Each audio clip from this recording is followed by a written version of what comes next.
Hi friends, எல்லோரும் எப்படி இருக்கீங்க? நல்லா இருக்கீங்களா? நான் எப்போவுமே எந்த ஃபெஸ்டிவல் வந்தாலும் ரொம்பலாம் அலட்டிக்கவே மாட்டேங்க.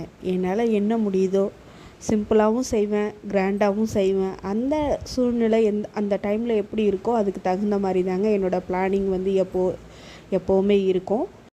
இந்த வ்ளாகில் செலிப்ரேஷன் வீடியோவும் அதை ஒட்டின சில அழகான நல்ல தகவல்களும் உங்களுக்கு வந்து நான் ஆடியோவாக ப்ளே பண்ணியிருக்கேன். கண்டிப்பாக உங்களுக்கு பிடிக்கும்னு நான் நம்புகிறேன். நிறைய பேர் என்னோடய வீடியோ சப்ஸ்கிரைப் பண்ணாமல் பார்க்குறீங்க. கொஞ்சம் எனக்கு சப்ஸ்கிரைப் பண்ணி சப்போர்ட் பண்ணுங்கள் ஃப்ரெண்ட்ஸ். நீங்கள் பண்ணுற சப்ஸ்கிரைப் வந்து எனக்கு கண்டிப்பாக வந்து சப்போர்ட்டிவாக இருக்கும், இன்ஸ்பிரேஷனாகவும் இருக்கும். வாங்க வீடியோக்குள்ளார போகலாம். எந்த ஃபெஸ்டிவலாக இருந்தாலும் நம்ம மாவிலை தோரணம் கட்டுறோம். அது ஏன்னு உங்களுக்கு தெரியுமா? மற்ற இலைகள் இல்லாமல் மாவிலையை நம்ம கட்டுறோம் அப்படிங்கிறது உங்களுக்கு தெரிஞ்சால் எனக்கு கமெண்ட் பண்ணுங்கள். ஆனால் எனக்கு தெரிஞ்ச சில தகவல்களை நான் வந்து உங்களுக்கு சொல்கிறேன். மாவிலை மட்டும்தாங்க உதிர்ந்த பிறகும் ஆக்சிஜன் வந்து அதுலேருந்து அது காயிற வரைக்கும் வந்து நமக்கு கொடுத்துக்கிட்டே இருக்கும். அதனால் எந்த ஃபங்க்ஷன் டைம்லனாலும் நமக்கு வந்து ஒரு ரெஃப்ரெஷிங்காக இருக்கும். அதை பார்க்குறதுக்குமே கொஞ்சம் அழகாக இருக்கிறதுனால ரொம்ப பாசிட்டிவ் வைபாக இருக்குங்க நமக்கு. அதனால தான் வந்து மாவிலை தோரணம் எந்த ஃபெஸ்டிவலாக இருந்தாலும் நம்ம வந்து கட்டிடுறோம்.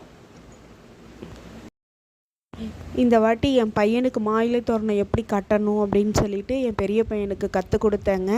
இவ்வளோ தானம்மா, இது இவ்வளோ சிம்பிளாக கட்டலாமா அப்படின்னு சொல்லி அவனும் ரொம்ப இன்ட்ரெஸ்டிங்காக வந்து கட்டி முடித்தான். பிரேக்ஃபாஸ்ட்டு என் பசங்களுக்கு நான் வந்து இட்லி பண்ணி கொடுத்தேங்க. சட்னிலாம் பண்ணலை, டைம் எடுக்கும் அப்படின்ட்டு. ஏன்னா நான் வீடு இன்னும் துடைக்காமலே இருக்கேன்.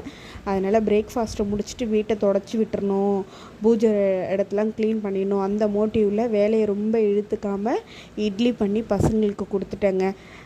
என் ஹஸ்பண்ட் வந்து கடையில் இருந்தார், அவருக்குமே நான் வந்து டிஃபன் கொடுத்து அமுச்சு விட்டுட்டேன். பசங்க பிரேக்ஃபாஸ்ட் முடித்ததுக்கப்புறம் ஆடி மாதத்தில் நான் குலதெய்வம் கோயிலுக்கு போயிட்டு பொங்கல் வச்சுட்டு அங்கேருந்து மண் வந்து எடுத்துகிட்டு வந்திருந்தேங்க. நம்ம குலதெய்வம் கோயிலுக்கு எப்போ போனாலும் நம்ம மண்ணை எடுத்துகிட்டு வந்து இது மாதிரி ஒரு மஞ்சள் துணியில் முடிஞ்சு வாசலில் அருகால்லையும் அப்புறம் வீட்டு பூஜை அறையிலையும் நம்ம வச்சுக்கிட்டோம் அப்படின்னா நெகட்டிவ் வைப்ரேஷன்லாம் கொஞ்சம் இல்லாமல் இருக்குங்க. நமக்கு மேக்ஸிமம் வந்து பாசிட்டிவான விஷயங்கள் வந்து நிறைய நடக்கும். கண்டிப்பாக வந்து நமக்கு இது ஒரு கவசம் மாதிரி இருக்கும். நீங்களும் குலதெய்வம் கோயிலுக்கு போயிட்டு வந்தீங்க அப்படின்னா கண்டிப்பாக குலதெய்வம் கோயிலேருந்து மண் எடுத்துகிட்டு வந்து இந்த மாதிரி மஞ்சள் துணியில் முடிஞ்சு அருகாலையும் குலதெய்வத்துக்கிட்டே நான் வந்து பூஜை அறையில் குலதெய்வம் ஃபோட்டோ வச்சுருக்கேங்க. இவர் தான் எங்கள் குலதெய்வம், ஸ்ரீகாத்த ஐயனார். தஞ்சாவூர்லேயே தான் எனக்கு குலதெய்வமும் இருக்குங்க. நான் ரொம்ப கஷ்டப்பட்டு ரொம்ப தூரம் ட்ராவல் பண்ணியெல்லாம் போக வேணாம், தஞ்சாவூர்லேயே தான் இருக்குது. ஒன்று அருகாலில் கட்டிட்டேங்க. மாவிலை தோரணமும் கட்டியாச்சு.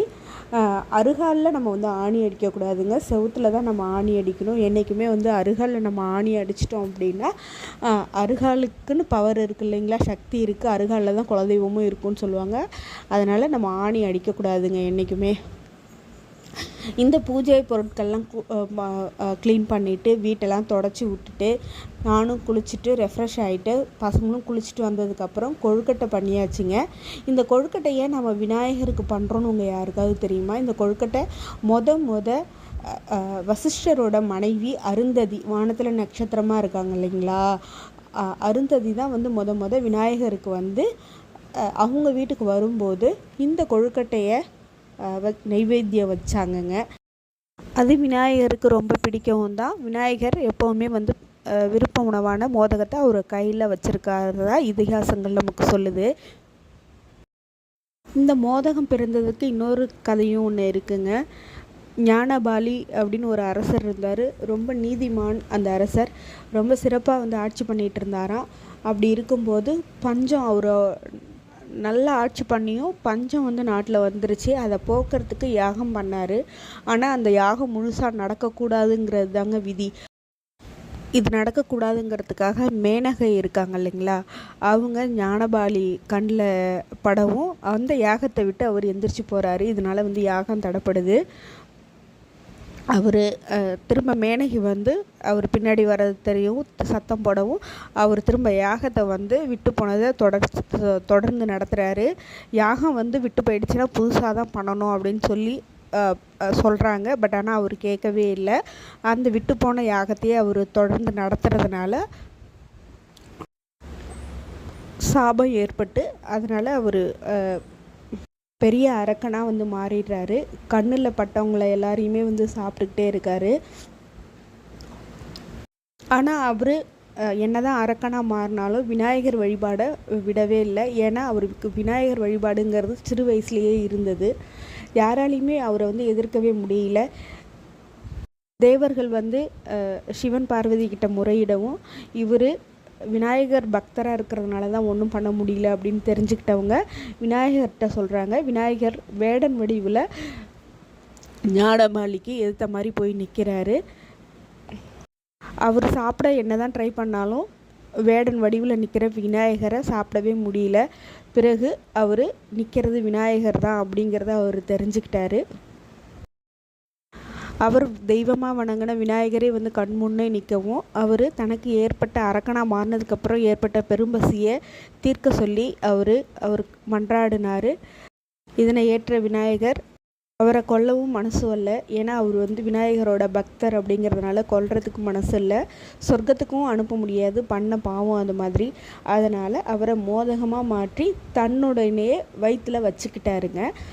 இந்த ஞானபாலியோட பசியை போக்குறதுக்காக தான் நம்ம வருஷம் விநாயகர் சதுர்த்தி அன்னைக்கு கொழுக்கட்டை வச்சு நெய்வேத்தியம் வந்து பண்ணுறதா நம்மளோட இதிகாசங்கள் சொல்லுதுங்க.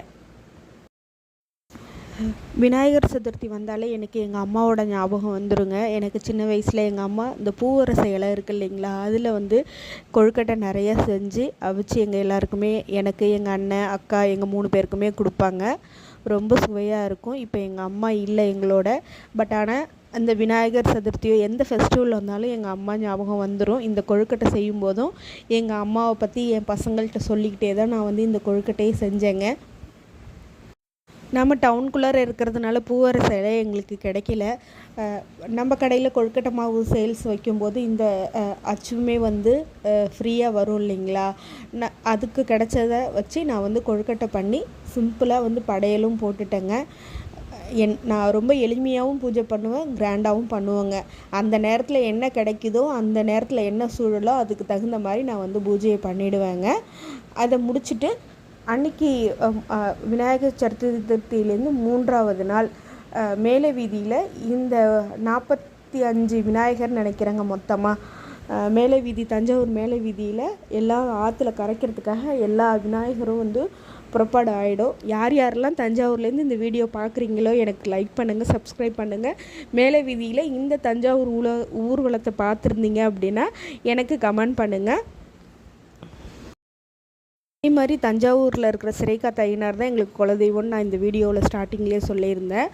உங்களில் இந்த தஞ்சாவூர் சிறைக்காத்த ஐயனார் கோயில் உங்களுக்கும் குலதெய்வமாக இருந்ததுன்னா எனக்கு கமெண்ட் பண்ணுங்கள். என்னோடய வீடியோ உங்களுக்கு பிடிச்சிருந்துன்னா சப்ஸ்கிரைப் பண்ணி சப்போர்ட் பண்ணுங்கள். நன்றி.